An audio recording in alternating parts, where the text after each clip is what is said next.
Uma saudação aos irmãos presbíteros, ao diácono. Uma saudação a cada um de vocês, meus irmãos e minhas irmãs, que nesta manhã nos encontramos para celebrarmos em comunidade a solenidade da Santa Cruz. E nesta cidade, esta solenidade se reveste de especial importância, porque ela dá nome a esta cidade. O Orago, o nome desta cidade, Santa Cruz das Palmeiras. Celebrar esta festa, essa solenidade aqui, primeiramente, é celebrar um grande tempo de graça. Alguém poderia talvez dizer, mas Padre Luiz, Deus não nos concede graças o tempo todo? E a resposta, obviamente, é sim. Nosso Senhor nos concede graças o tempo todo, porque Ele é Deus. Todos os desígnios estão nas suas mãos. Contudo, faz parte da pedagogia de Deus reservar para nós alguns tempos especiais para nos conceder graças.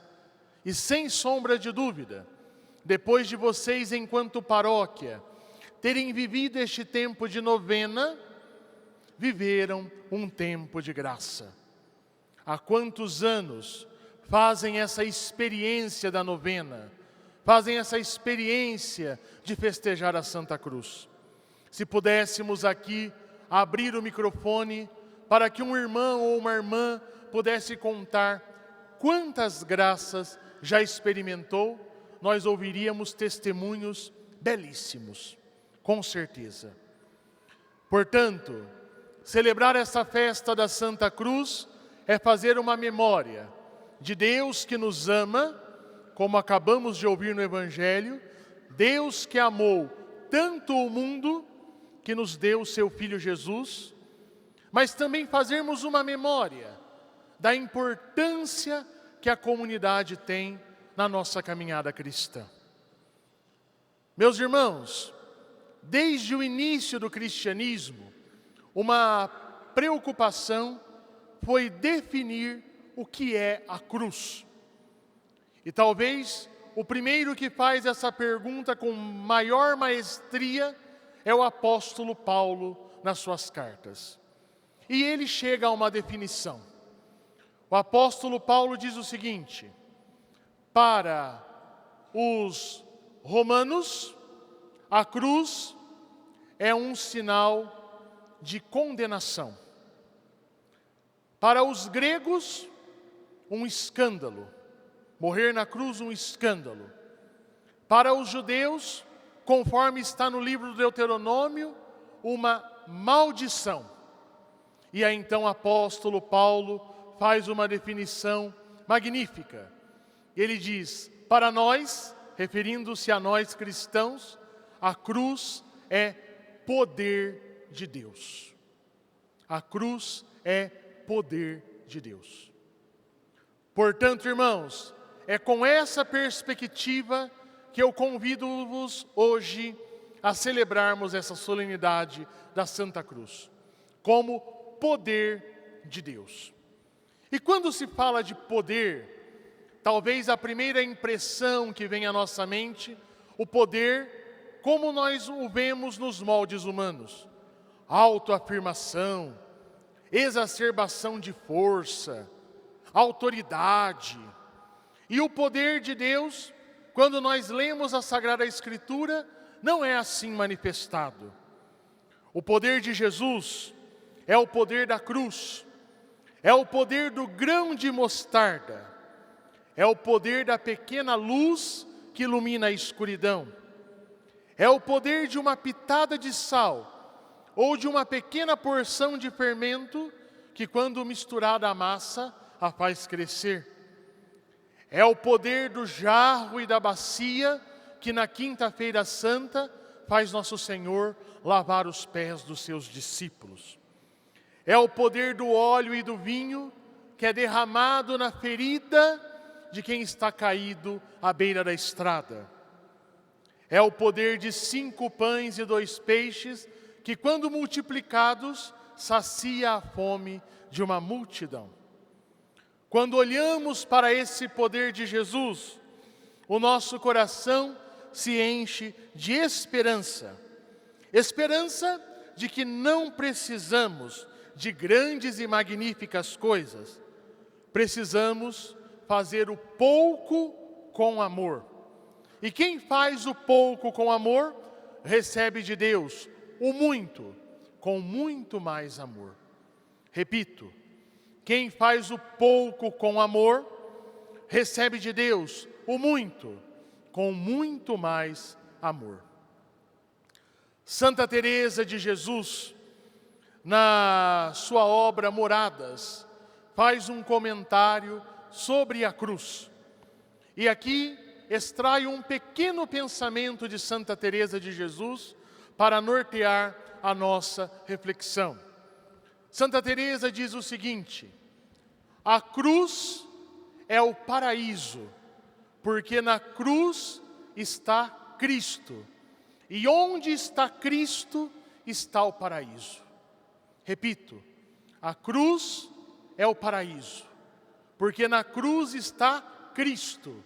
E onde está Cristo, está o paraíso. Portanto, é com essa esperança do paraíso que eu convido vos, irmãos e irmãs, a celebrarmos essa Eucaristia. E para falar do paraíso, quero me deter em alguns aspectos. Primeiro, o paraíso, ele deve ser esperado. Todos nós devemos esperar o paraíso. Contudo, eu costumo brincar que todos nós temos um órgão dentro de nós, que não é o coração, não é o pulmão, não são os rins, nem o fígado. Temos um órgão que se chama esperador. E se alguém perguntar, padre, onde que fica esse esperador aqui dentro? Eu também não sei explicar. Mas eu sei que dentro de cada um de nós tem um esperador. E temos um problema com isso. Porque o nosso esperador, às vezes, não funciona direito. Ou pior, às vezes está quebrado. As pessoas estão sempre esperando, e sempre com pressa, para ontem, para agora, do meu jeito, do meu tempo. A gente sai na rua, ninguém espera o carro, já tem que buzinar.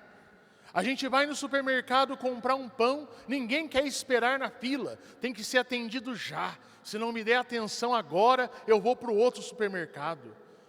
As pessoas, elas estão com um problema no esperador. Não conseguem mais esperar. E uma pessoa que não espera bem, tem uma outra palavra para isso: se desespera. Só tem 2 caminhos. Ou eu aprendo a esperar, porque quando eu não aprendo a esperar, eu caio no desespero, na falta da esperança. As pessoas, meus irmãos e irmãs, às vezes esperam as coisas de baixo. Ah, se aumentarem o meu salário, aí eu serei feliz. Ah, se eu comprar um carro, não precisa ser uma Ferrari, padre, um Porsche já está bom, aí eu serei feliz. Ah, padre, se eu conseguir fazer a viagem dos meus sonhos, lá em Paris, em frente à Torre Eiffel, aí eu serei feliz. Ah, se eu namorar essa moça bonita, ou esse rapaz elegante, aí eu serei feliz.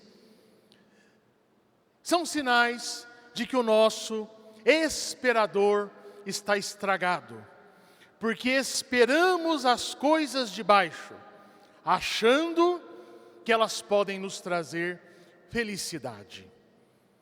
O apóstolo Paulo fala de buscarmos as coisas do alto, onde está Cristo.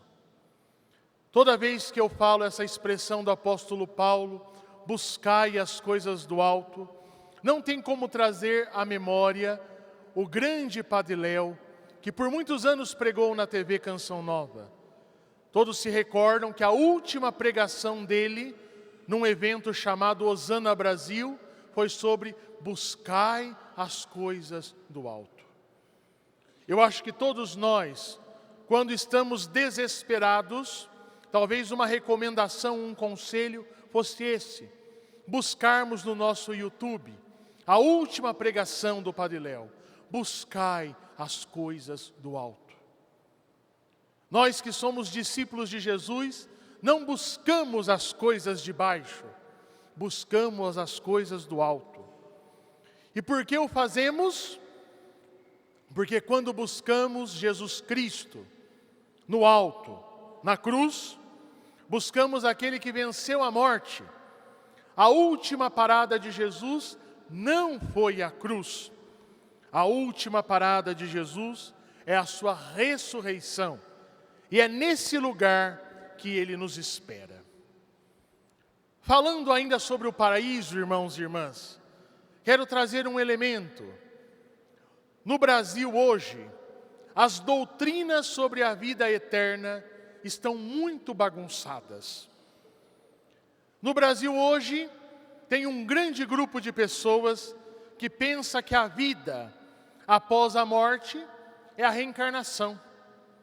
Faço o que eu quero aqui nessa vida, e se não der certo, eu reencarno na próxima e tento acertar na próxima. Essa não é a doutrina dos cristãos, essa não é a doutrina dos católicos. Alguns outros, movidos por ensinamentos orientais, acreditam que depois que nós morrermos, vamos virar uma grande energia e vamos nos misturar ao cosmos. Essa também, meus irmãos, não é a doutrina católica.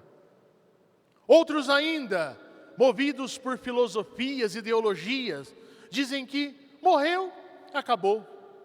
Come, bebe, se farta, faça a sua farra, porque depois que você morrer, acabou. Já escutamos as pessoas falando isso, não é verdade? Mas essa também não é a doutrina dos católicos. A doutrina dos católicos é a ressurreição.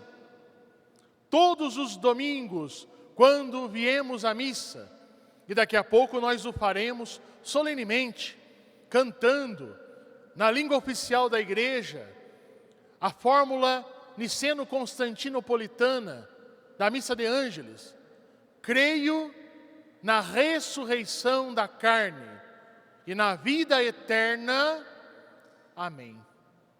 Essa é a fé dos católicos. Nós cremos na ressurreição. E aqui quero partilhar um número. Há mais ou menos 3 meses atrás, o governo federal publicou o último censo religioso do Brasil. E o último censo diz o seguinte: nós católicos somos 56% da população. Ainda somos a maioria, mas só metade da população.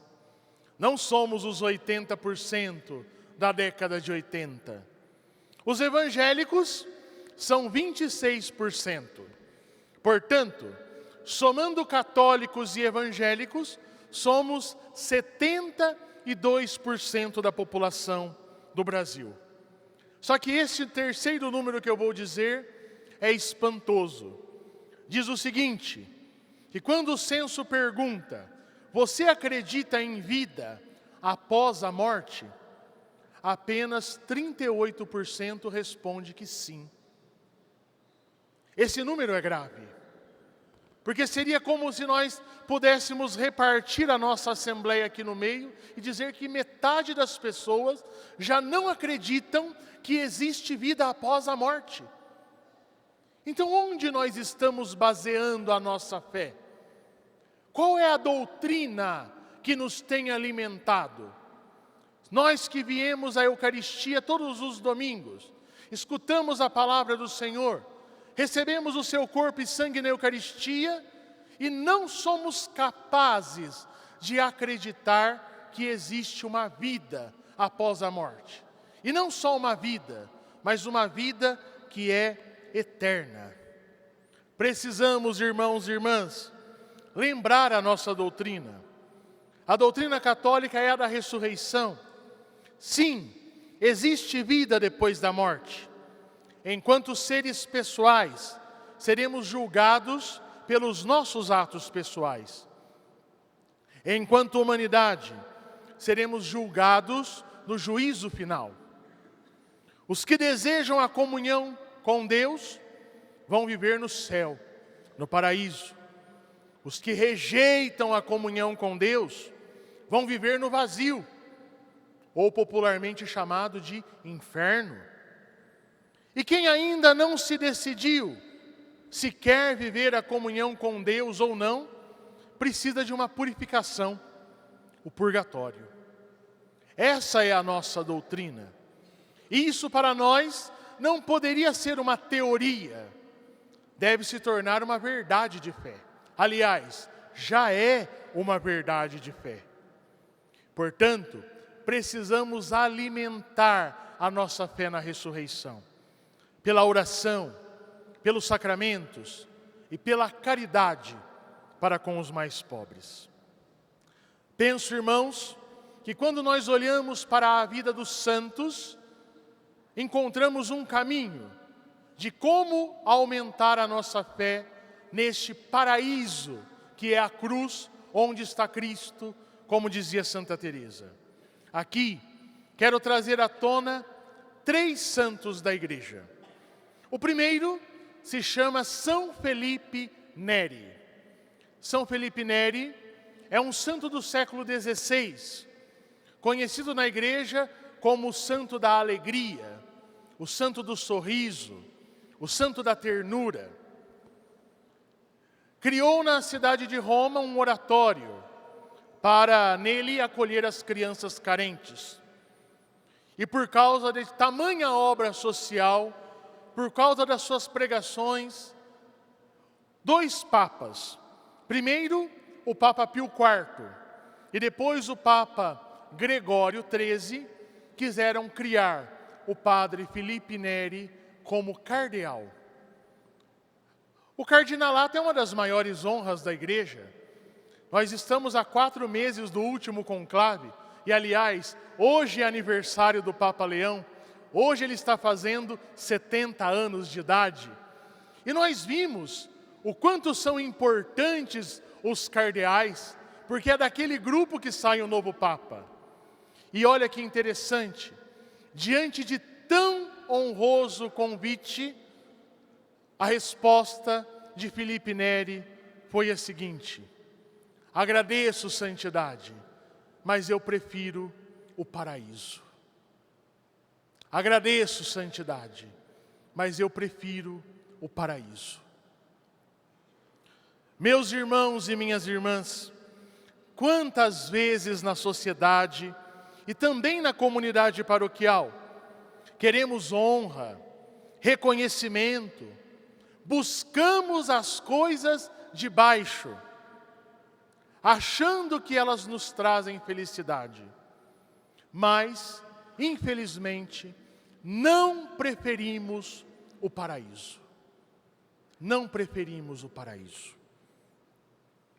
Trago aqui ainda um segundo santo da nossa igreja. Hoje celebramos o 8º dia da sua canonização, São Carlo Acutis. Ele encontrou Jesus na família, na escola, nos sacramentos, na sua paróquia. Ele cresceu integrando a sua jornada de adolescente entre a oração, o esporte e a caridade. Ele cultivou o amor a Deus, participando da missa todos os dias, rezando todos os dias, principalmente na adoração eucarística. Um pensamento de Carlo Acutis, ele dizia: quando estamos diante do sol, ficamos bronzeados. E quando estamos diante de Jesus na Eucaristia, ficamos santos. É bonito esse pensamento de São Carlos. Porque se ficarmos meio dia no sol, meia hora já ficamos todos vermelhos. Não só bronzeados, ficamos queimados. E quando nós ficamos diante de Jesus na Eucaristia, Ele que é o sol que veio nos visitar, como afirma o evangelista Lucas, ficamos santos. São Carlo Acutis ainda dizia: a tristeza é ter o olhar voltado para si, a felicidade é ter o olhar voltado para Deus. Por que muitas vezes nós experimentamos a tristeza, o vazio na nossa vida? Porque o nosso olhar fica voltado para nós. Eu, as minhas necessidades, no meu tempo, do meu jeito, na hora que eu quero. Quando na verdade a felicidade é ter o olhar voltado para Deus. Ter o olhar voltado para Deus. E São Carlo Acutis ainda dizia: a única coisa que devemos realmente temer é o pecado. É isso que nos deveria causar medo, o pecado. Os homens se preocupam tanto com a beleza do próprio corpo e não se preocupam com a beleza da própria alma. Trago ainda um terceiro santo, que também hoje comemoramos o 8º dia da sua canonização, São Pedro Jorge Frassati. Ele encontrou Jesus na escola, no grupo de vicentinos que participava, na ordem terceira dos dominicanos. Ele testemunhou Jesus com a sua alegria. Tinha uma bicicleta com a qual todos os dias carregava alimento para os pobres. Fazia tanto isso que na cidade de Turim, onde morava, apelidaram ele de Empresa de Transportes Frassati, porque com a sua bicicleta transportava daqui para lá, de lá para cá, os mantimentos para os pobres, como vicentino que era. São Pedro Jorge Frassati dizia: em torno dos pobres e dos doentes, eu vejo uma luz que nós não temos. E ele definia a caridade como o fundamento da nossa religião. A última frase que Frassati disse antes de morrer: o dia da minha morte será o dia mais bonito da minha vida. O dia da minha morte será o dia mais bonito da minha vida. E ele tem uma última fotografia. Ele escalava montanhas. E quando ele escalou pela última vez antes da poliomielite, o Val di Lanzo, perto de Turim, escreveu no verso da foto: para cima. Só isso está escrito no verso da foto. Para cima. É para essa direção que o discípulo, que a discípula de Jesus deve olhar. Para cima, para o céu. Buscai as coisas do alto, onde está Cristo, junto de Deus, vai dizer o apóstolo Paulo. Para cima, meus irmãos.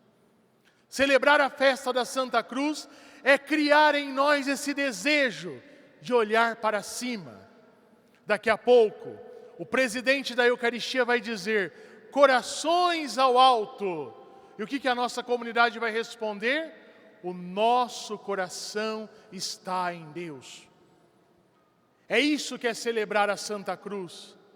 É buscar ter um coração onde está Deus. Onde está Deus? Concluo com uma brevíssima história. Na Itália hoje temos um bispo chamado Antônio Bello, e porque era muito baixinho, chamavam-no de Tonino Bello. Foi bispo de Molfetta, na Itália. E conta-se uma história que na Catedral de Molfetta, nas paredes do fundo do altar, teve uma grande infiltração. E nessa parede tinha um grande crucifixo do século XIII. E o padre da catedral, para reformar a parede, que corria o risco de cair, tirou aquele grande crucifixo e colocou na parede lateral. Só que a comunidade não entendeu que a catedral estava em reforma. E aí chegava alguém da paróquia dizia: padre, o senhor colocou a cruz aqui do lado, o senhor não vai voltar a cruz para a parede principal? Não, é porque a igreja está em reforma. De repente vinha mais um paroquiano: padre, o senhor não vai voltar a cruz para a parede principal? Não, é porque o pedreiro ainda não acabou. E depois que o 20º, o 30º paroquiano já tinha perguntado, o padre já estava irritado de tanto explicar, como dizemos aqui no Brasil, já estava com a avó atrás do toco. De repente pegou uma cartolina e escreveu assim: a cruz está aqui provisoriamente. E grudou a cartolina do lado da cruz na parede da catedral. A catedral é a igreja do bispo. E Dom Tonino Belo chegou um dia para celebrar a missa e viu aquela cena na catedral. A cruz pendurada na parede do lado, a cartolina: a cruz está aqui provisoriamente. E então, essa cartolina inspirou uma belíssima homilia em Dom Tonino Belo. Porque ele dizia: é isso, meus irmãos, a cruz está aqui provisoriamente. Nenhuma cruz é para